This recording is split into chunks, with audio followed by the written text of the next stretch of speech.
This is Coco Gauff, a beacon of youthful athletic prowess. This is her winning the US Open trophy, her first Grand Slam title. A moment of pure, unadulterated sporting triumph celebrated globally.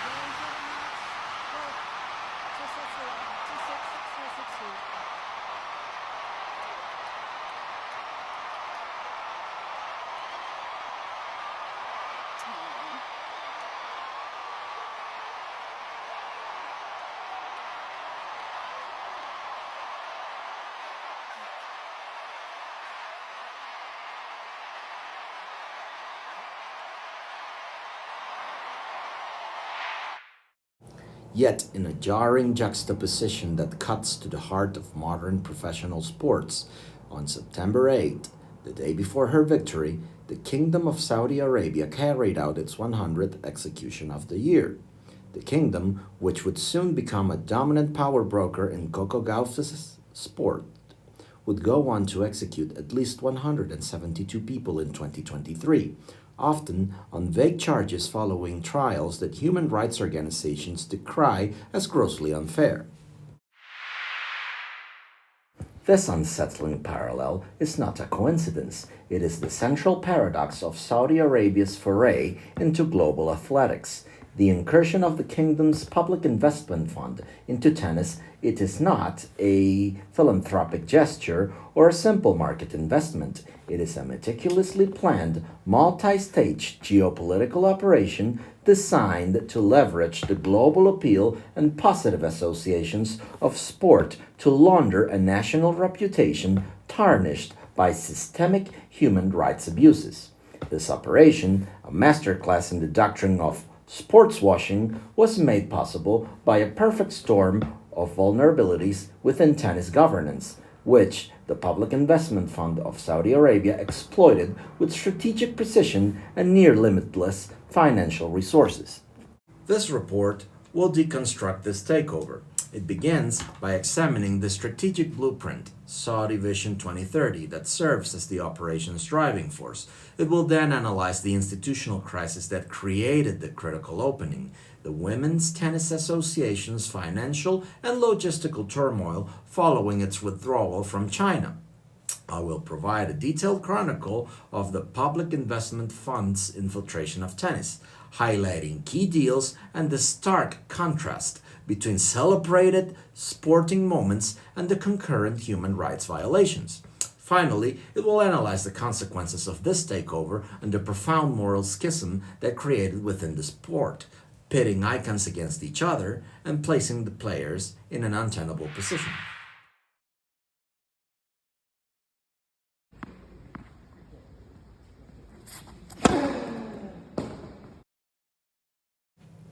At the heart of Saudi Arabia's global sports offensive lies Vision 2030, a sweeping national transformation plan championed by Crown Prince Mohammed bin Salman. This is far more than an economic policy. It is a societal and geopolitical rebranding project on a scale rarely seen, with an estimated value of $7 trillion. The explicit goal is to wean the kingdom of its dependency on oil by aggressively diversifying into sectors like tourism, technology, real estate, and critically, sports and entertainment. The investment is staggering. Since 2021, the kingdom has poured over $6 billion into the sports sector alone. This is not peripheral spending, but a core pillar of the national strategy. The projected economic impact is enormous. The sports sector contribution to the kingdom's gross domestic product is forecast to surge from $2.4 billion in 2016 to $16.5 billion by 2030, with the creation of over 100,000 jobs. In 2023, the country hosted over 50 international sporting events, drawing more than 2.5 million visitors.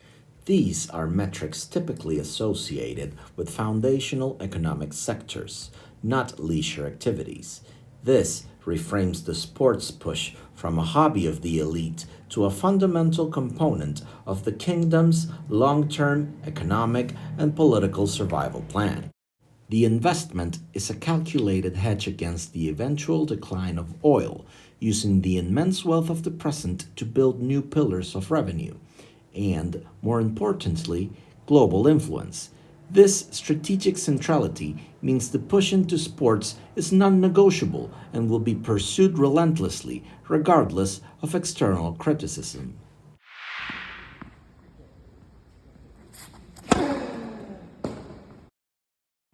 The engine driving Vision 2030 is the Public Investment Fund, one of the world's largest sovereign wealth funds with assets now exceeding $940 billion.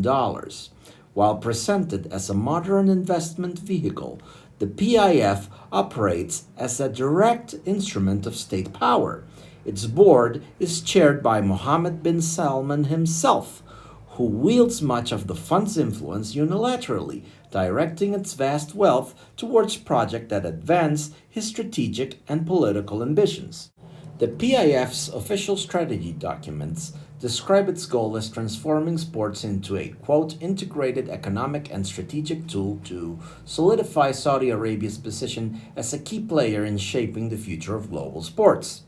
Its investments, which range from a $3.5 billion stake in Uber to ownership of video game companies and concert promoter Live Nation, are chosen for strategic influence as much as for financial return. The fund's 2021 takeover of the English Premier League club Newcastle United is a case in point.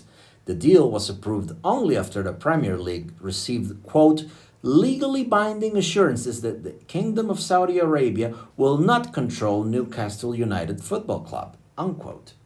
This was despite the fact that the Public Investment Fund, which acquired an 80% stake, is the primary investment arm of the Saudi state and is chaired by its de facto ruler. This episode was a crucial test. It proved that powerful Western institutions are willing to accept convenient fictions when faced with immense financial pressure, providing the Public Investment Fund with a clear playbook for its subsequent move into tennis. Create a veneer of separation that allows governing bodies to claim plausible deniability while the state achieves its strategic objectives.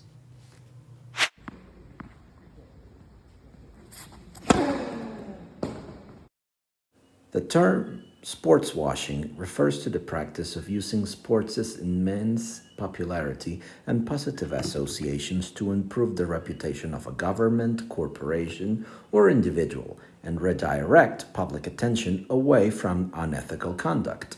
It is a sophisticated form of propaganda and reputation laundering designed to project an image of modernity, dynamism, and openness that masks a darker reality. In the case of Saudi Arabia, the reality that sport is intended to wash over is well documented by international human rights organizations and government bodies. This includes the murder of Jamal Khashoggi on October 2, 2018. This dissident journalist was ambushed, murdered, and dismembered by a 15-member squad of Saudi agents inside the Saudi consulate in Istanbul. United States intelligence services concluded that Mohammed bin Salman ordered the assassination. Repression of free expression. Human rights defenders, writers, and activists are routinely subjected to arbitrary arrest, unfair trials, and lengthy prison sentences for peaceful expression. In August 2022, Nura bin Saeed al-Qahtani was sentenced to 45 years in prison for, quote, using the internet to tear the country's social fabric, unquote, via her Twitter account, which only had 600 followers.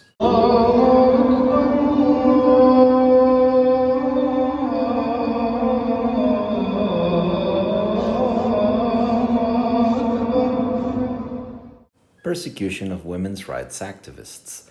While the kingdom promotes reforms like allowing women to drive, it simultaneously imprisons the very activists who campaigned for those rights. Women continue to face systemic discrimination in law and practice under the male guardianship system. Alarming use of the death penalty. Saudi Arabia is one of the world's top executioners. In 2023, at least 172 people were executed, and in 2024, a record 345 executions were carried out. The death penalty is applied for a wide range of crimes, including nonviolent drug offenses, and disproportionately affects foreign nationals and members of the Shia minority. Criminalization of LGBT individuals. Same-sex sexual activity is criminalized and can be punishable by death, and there are no legal protections for LGBT people. These are not historical grievances, but ongoing systemic issues that form the backdrop to every major sporting event the kingdom hosts.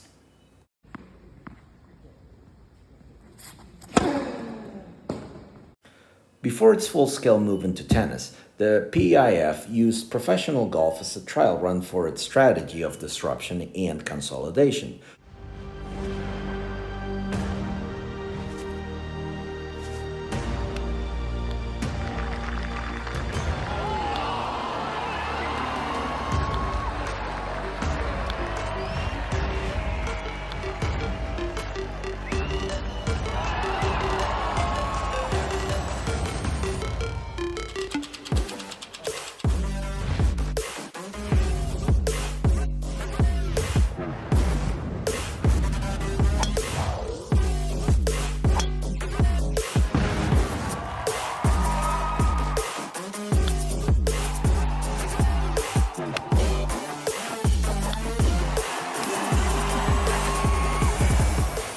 With a staggering $2 billion investment, the PIF launched LIV Golf, a breakaway tour designed to compete directly with the established PGA Tour.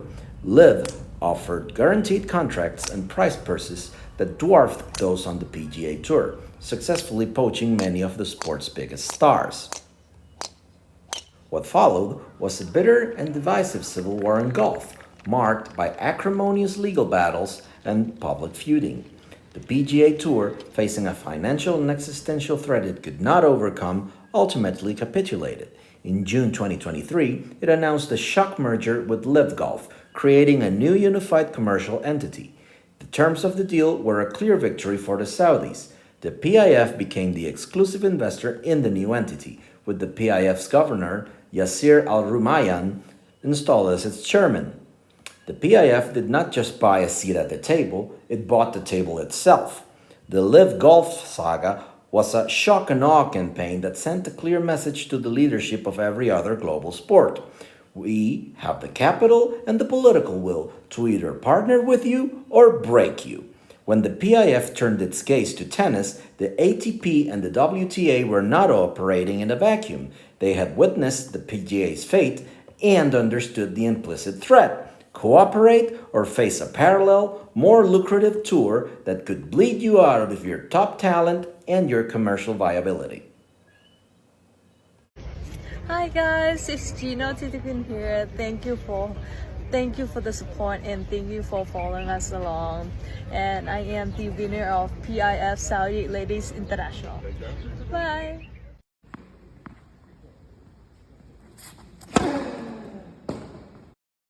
The Saudi Public Investments Fund's successful infiltration of tennis was not merely a function of its immense wealth. It was enabled by a profound institutional crisis within the Women's Tennis Association, the WTA, that created the perfect opportunity for a takeover. A series of strategic missteps, a principled but financially ruinous decision, and sheer logistical incompetence left the tour vulnerable and desperate. In 2018, the Women's Tennis Association made a monumental strategic bet on China, signing an unprecedented 10-year billion-dollar deal to host its marquee event, the WTA Finals in the city of Shenzhen. The 2019 edition was a success, boasting a $14 record million prize purse and signaling a prosperous future anchored in the lucrative Chinese market. This partnership was intended to be the tour's financial bedrock for a decade. The first blow came with the COVID-19 pandemic, which forced the cancellation of the entire Asian swing in 2020, including the Shenzhen Finals, creating an immediate logistical and financial headache. But a far greater crisis was looming.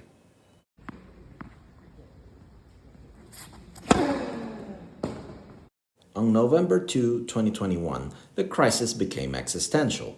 Chinese double star Peng Shuai posted a message on the social media platform Weibo accusing a former high-ranking government official Shang Gao Li of sexual assault. The post was scrubbed from the Chinese internet within minutes, and Peng Shuai disappeared from public view. In a move widely praised for its moral courage, WTA Chairman and CEO Steve Simon took a firm and principled stand. He demanded a full, fair, and transparent investigation into Peng's allegations and verifiable, independent proof of her safety and freedom. When the Chinese government failed to meet these demands, Simon, with the full support of the WTA board, announced the immediate suspension of all WTA tournaments in China, including Hong Kong. The decision, while ethically laudable, was a financial catastrophe. It effectively tore up the billion-dollar Shenzhen contract and obliterated the tour's long-term financial strategy. The WTA found itself adrift, cut off from its primary source of growth and revenue. After more than a year with no progress, the WTA announced in April 2023 that it would resume tournaments in China, admitting that its boycott had, quote, not been able to bring about change, unquote. The reversal was seen by many observers as a complete capitulation, driven by stark economic necessity, a move that undermined the tour's previous moral authority and signaled its financial desperation to the world.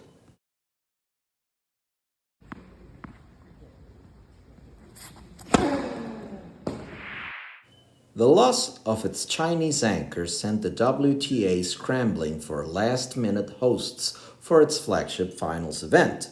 The ensuing years were marked by a series of logistical and public relations disasters that damaged the tour's prestige and laid bare its organizational weaknesses. Fort Worth, Texas in 2022. This event was plagued by, quote, pitiful attendances and swaths of empty seats, unquote. A spectacle largely attributed to the late announcement of the venue, which left little time for promotion and ticket sales. Cancun, Mexico, 2023. This was the nadir, an event so poorly organized that it was compared to the infamous Fire Festival. The venue was announced with a mere 2 months before the start date. A temporary stadium was hastily constructed on a golf course, and when the world's top 8 players arrived, they were greeted by a building site. The court itself was not ready for practice until the day before the tournament began and was held outdoors during hurricane season, resulting in numerous weather delays. The player backlash was swift and furious. World number 1, Aryna Sabalenka, stated that she felt really disrespected by the WTA and did not feel safe moving on this court due to inconsistent bounces. Wimbledon champion Marketa Vondrousova called the experience a disappointment and lamented what it felt like the WTA were not interested in the conditions in which the players had to play the game. The combination of the financial void left by the China pullout and the public humiliation of the Cancun finals created a profound power vacuum. The WTA was financially weakened, its leadership was perceived as incompetent, and it had lost the faith of its most important assets, the players. This was the perfect moment for an entity like the Saudi PIF to make its move. Saudi Arabia was not just offering money, it was offering a solution to the WTA's entire crisis. The Saudi bid promised a world-class event, stability, and record-breaking prize money. Precisely everything the WTA was failing to provide. The offer became a lifeline, making it almost impossible for the beleaguered and desperate tour to refuse.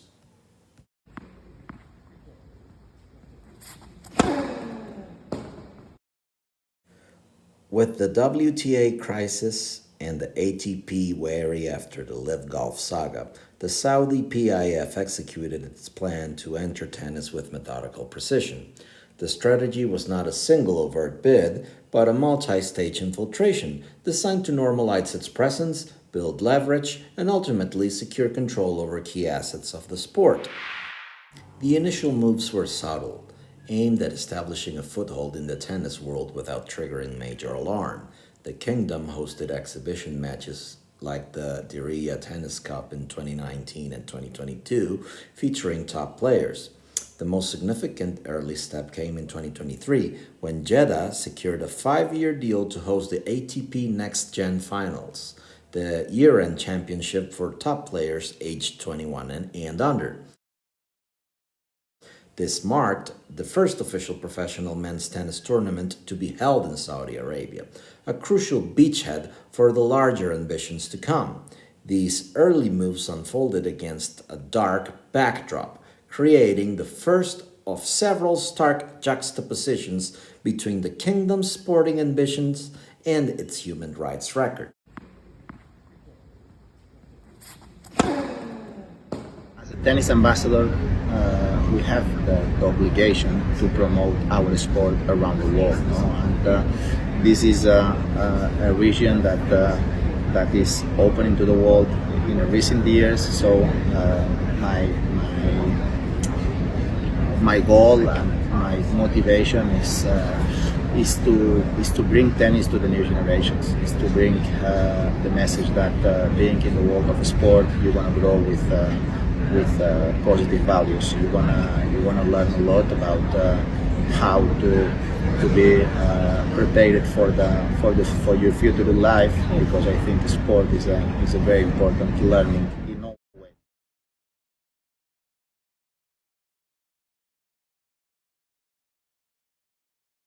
I don't understand my life without having goals. Of course, I want to enjoy the family, the friends, and it's true that I worked a lot since I was a very, very young kid.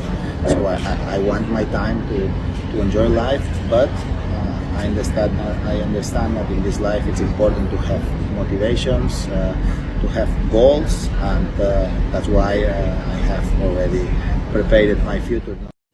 With the groundwork laid, 2024 saw a rapid and coordinated blitz to embed the Saudi Public Investment Fund into the very fabric of professional tennis. In January, in a major PR coup, global icon Rafael Nadal was announced as an ambassador for the Saudi Tennis Federation. The role was framed as a benevolent effort to help the sport grow and establish a new Rafa Nadal Academy in the kingdom. For critics, however, it was a textbook sportswashing move, paying a beloved and respected figure to lend its credibility to the regime and soften his image. In February 2024, the Public Investment Fund executed its next move, unveiling a multi-year strategic partnership with the ATP Tour. In a deal reportedly for 5 years, the PIF became the official naming partner of the ATP rankings. Its logo would now be a constant presence on television broadcasts and tournament websites, seamlessly integrated into the daily narrative of men's tennis. The deal also made the PIF a partner of the tour's most prestigious events outside the Grand Slams, the Masters 1000 tournaments in Indian Wells, Miami, Madrid, and Beijing, as well as the season-ending Nitto at ATP Finals.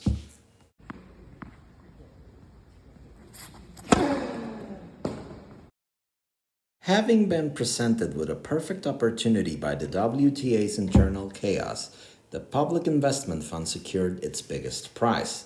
The WTA announced that Riyadh would host the WTA Finals from 2024 to 2026. The deal came with a record prize money offering of $15.25 million, a 70% increase from the disastrous 2023 Cancun event and more than the men's tour's final offered. For the financially struggling tour, it was an offer it could not refuse. For Saudi Arabia, it was a monumental achievement, securing the most prestigious event in women's sports for a country where women's rights remained severely curtailed. In May, mirroring its deal with the men's tour, the PIF announced a multi-year partnership to become the first ever naming partner of the WTA rankings. This move completed the public investment funds from Saudi Arabia branding integration across the highest level of both men's and women's professional tennis.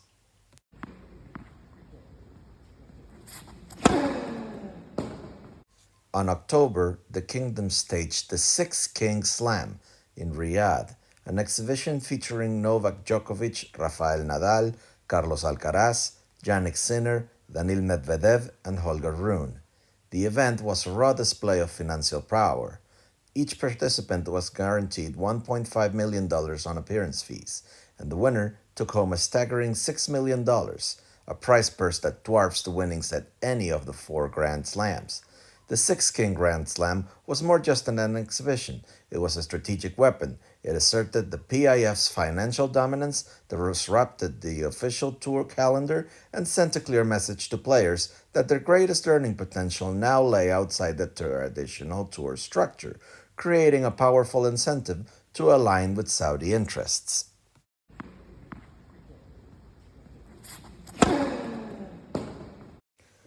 The final phase of the strategy appears to be consolidation. In early 2024, reports emerged of a stunning $2 billion take it or leave it offer from the PIF to merge the commercial interests of the ATP and WTA tours into a single, unified entity. A key condition of this offer was reportedly the creation of a new, co-sanctioned Masters 1000 tournament to be held in Saudi Arabia during the first week of the season, a move that would directly challenge the Australian Open's traditional calendar dominance. This proposal, which follows the exact playbook used in golf and padel, suggests that PIF's ambitions extend far beyond merely hosting events. The ultimate goal appears to be achieving a level of structural control over the entire ecosystem of professional tennis.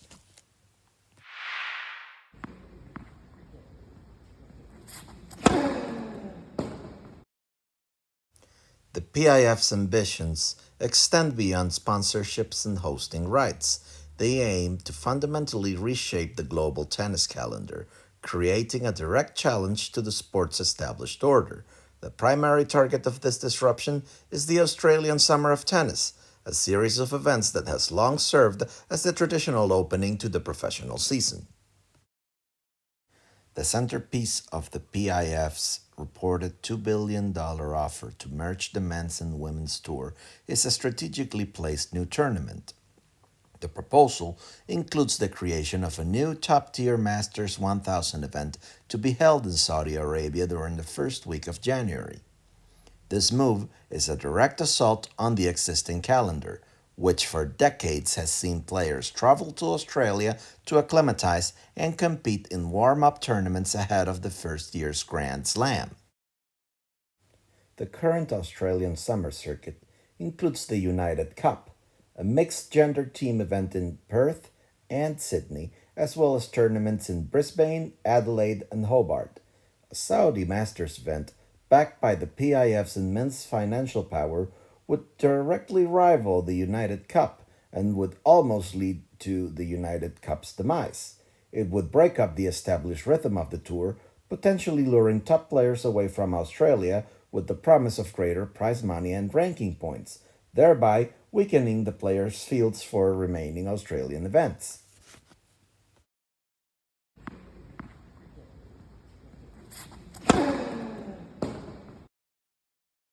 This calendar disruption is not just a sporting issue, it is a significant economic threat to Australia. The Australian Open is a massive economic engine for the state of Victoria. The 2024 Australian Open injected over $354 million into the Victorian economy, a figure that rose to a record $568.5 million in 2025. Over the past 10 years, the tournament has generated more than $3.4 billion for the state. The 2025 event created 2,722 full-time equivalent jobs and prompted visitors to book over 442,000 hotel nights. A diminished lead-up series would inevitably harm the prestige and drawing power of the Australian Open, threatening a vital source of revenue and tourism for the region.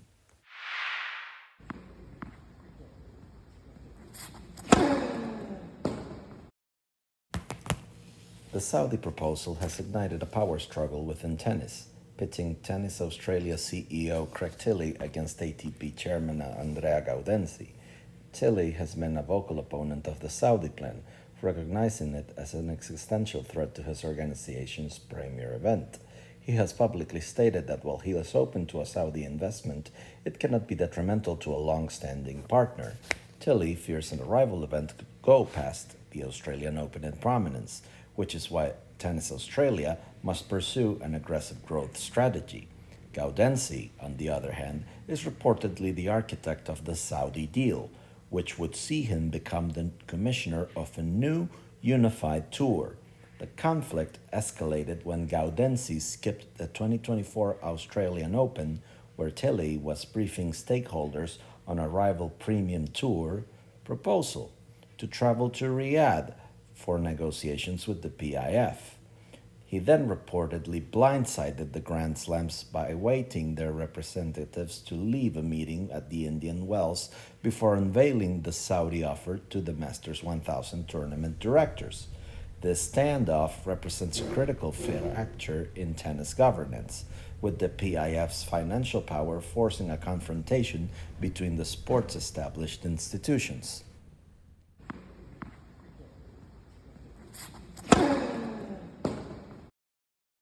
The PIF's rapid and successful push into tennis has fractured the sport, creating a deep moral and philosophical schism that pits its most revered figures against one another and places its current stars in an impossible predicament. The debate over the Saudi partnership is most vividly illustrated by the opposing stances of tennis legends. On the one side stand Martina Navratilova and Chris Evert, two of the sport's most iconic champions. They have been most vocal and consistent critics, penning open letters arguing that a partnership with Saudi Arabia is entirely incompatible with the spirit and purpose of women's tennis and represents a giant step backward. Citing the kingdom's dismal record on women's and LGBTQ rights, they contended that the WTA, a tour founded on the principle of equality, was not built to be exploited by Saudi Arabia to launder its reputation.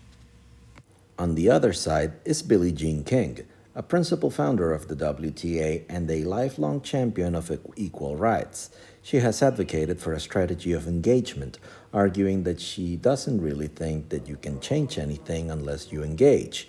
King believes that bringing the sport's top female athletes to the kingdom provides a powerful example for local women and girls, embodying the mantra "to see it is to be it." This position, which is echoed by Saudi officials and some active players, posits that presence and dialogue are more effective catalysts for change than boycotts and isolation. This is not merely a debate about money versus morals. It is a fundamental disagreement on the nature of power and the mechanisms of social change. The internal division amongst the sport's most respected moral leaders has created a vacuum. With no unified front of opposition, the tours can frame the issue as a healthy debate with valid points on both sides, a justification that ultimately allows them to proceed with the overwhelmingly lucrative option.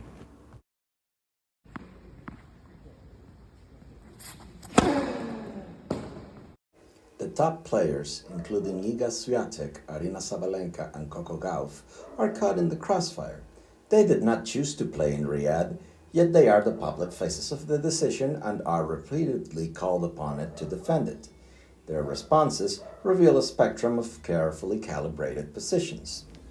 Well, listen, I've been here on exhibition match with Owens, and I saw that everything here is quite chill, and me personally, I don't have any issues playing here, and I think that's really important to bring tennis all around the world and to inspire young generation, and the effort they put into a women's sport here is incredible, and I'm really impressed, and I'm really happy to be here and to be part of the, I would say, some sort of history here. This country put a huge effort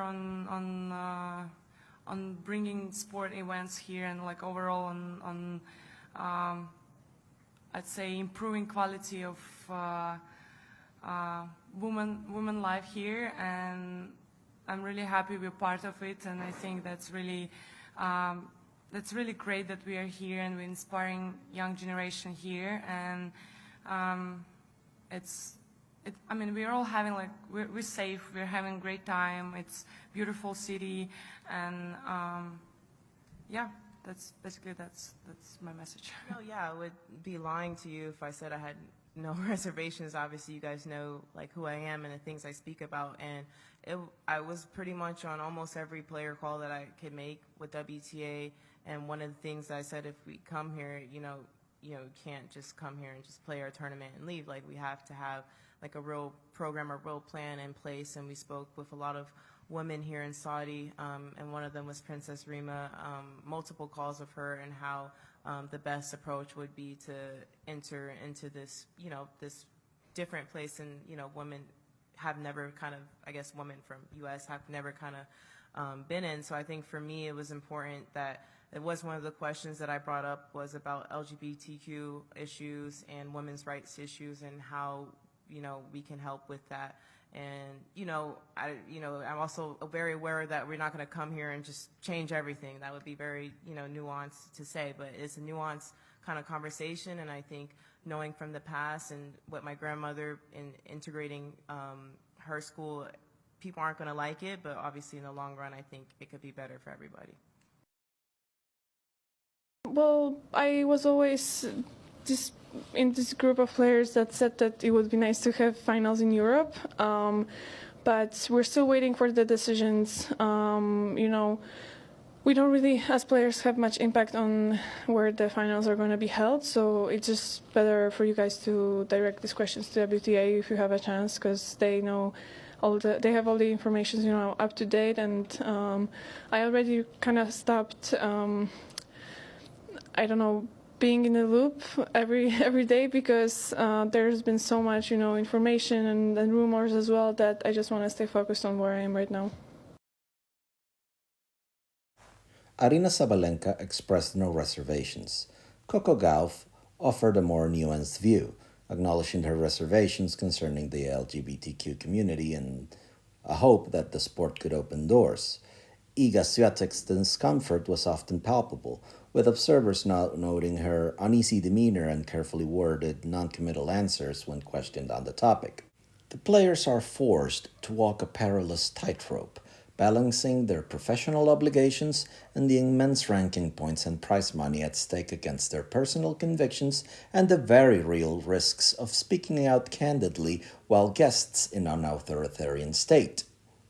The narrative of providing opportunity and inspiring a new generation has become a powerful and convenient public relations tool, used by the Saudi Federation and repeated by players. It reframes a transactional geopolitical deal as a noble, progressive mission. This narrative, however, conveniently ignores the fact that this opportunity is being provided by a regime that denies basic human rights and opportunities to its own citizens, like Noura Al-Qatani, who was sentenced to nearly half a century in prison for tweeting. The players, wittingly or not, become participants in the sportswashing narrative, lending their hard-earned credibility to the regime's PR efforts. Saudi Arabia's strategy in tennis is not an isolated phenomenon but part of a broader general playbook. In 2023, the sovereign wealth fund of Qatar Sports Investment, acquired a similar takeover in the growing sport of paddle. After a period of fomenting division by backing a rival circuit, the Premier Paddle, the Qatar Sports Investment Fund acquired the established World Paddle Tour from its Spanish owners. The move ended a series of legal disputes and rivalries, consolidating the entire sport under a single state-funded entity governed by the International Paddle Federation but operated by Qatar. The Qatar Paddle and the Saudi Gulf examples reveal a shared strategic blueprint amongst the Gulf states. The pattern is clear. Number one, identify a global sport with fragmented governance or financial vulnerabilities. Number two, create or back a rival cash-rich tour to cause disruption, poach talent, and create leverage, such as the cases of Live Golf and Premier Paddle. Number 3. Use overwhelming financial power to force a merger or acquisition, resulting in a unified circuit under the fund's direct control or significant influence. This pattern strongly suggests that the PIF's reported $2 billion offer to merge the ATP and WTA is the logical and likely final act in their tennis strategy. The ambition is not merely just to host events, but to achieve structural control over professional tennis itself.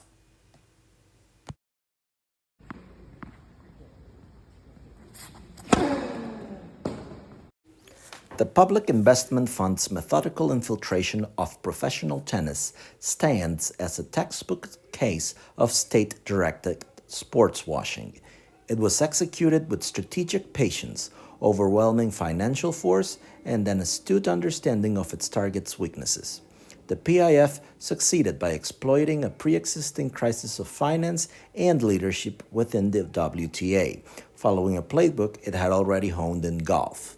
The result is a sport historically championed for its role in advancing women's equality that now finds its premier women's event and its global rankings inextricably linked to a regime that systematically represses women and violates fundamental human rights. This case study represents a watershed moment, not just for tennis, but for all of international sport. It poses a critical question. Can any sport with a decentralized governance structure and commercial vulnerabilities withstand the focused, state-directed influence of a sovereign wealth fund armed with a geopolitical agenda and virtually limitless capital? The answer, based on the evidence from golf, paddle, and now tennis, appears to be no. This really necessitates a fundamental reevaluation on how global sports are governed and financed. In light of these findings, what do we recommend? Firstly, for the tennis governing bodies like the ATP, the WTA, the ITF, and the Grand Slams, the time for siloed decision-making is over. The T7 leadership group must move beyond informal discussions and work to reestablish a unified charter on human rights and ethical partnerships. This charter must include transparent, binding, and enforceable criteria for selecting host cities and accepting major sponsorships. Vague promises of engagement are no longer a sufficient safeguard for the sport's integrity. For the player and agents, individual athletes, they cannot be expected to bear the moral burden of these geopolitical decisions alone. It is imperative to strengthen independent player associations to create a powerful bargaining collective unit. This body must be empowered to negotiate not just for prize money and scheduling, but for the ethical and structural integrity of the sport itself, giving players a real voice in decisions that fundamentally shape their professional world. For me, I think the scheduling is super intense, and it's too intense. There's no point for us to play like over 20 tournaments in a year. Sometimes we need to sacrifice like playing for your country, or because we need to like keep up with playing these WTA 500s, for example, because we're going to get a 0 in the ranking. I think these kind of obligations and the rules about mandatory tournaments just put pressure on us. And for me, the scheduling is pretty intense, and I think people would still watch tennis maybe even more if we played like less tournaments, but the quality, for example, would be better, or we would be more consistent because of that, So yeah, this is for sure challenging, but tennis is a difficult sport overall. For media, fans, and sponsors, the story of sport cannot be separated from the context in which it is played. Media coverage must consistently and unflinchingly include the human rights backdrop to events hosted in authoritarian states. Fans and corporate sponsors hold immense commercial power. They must be encouraged to demand higher ethical standards from the sports and athletes they support. The narrative is not just about the forehands and backhands at the court. It is about the lives and freedoms of Jamal Khashoggi and Noura Al-Qatani, for example, whose stories must not be washed away by the spectacle of sport.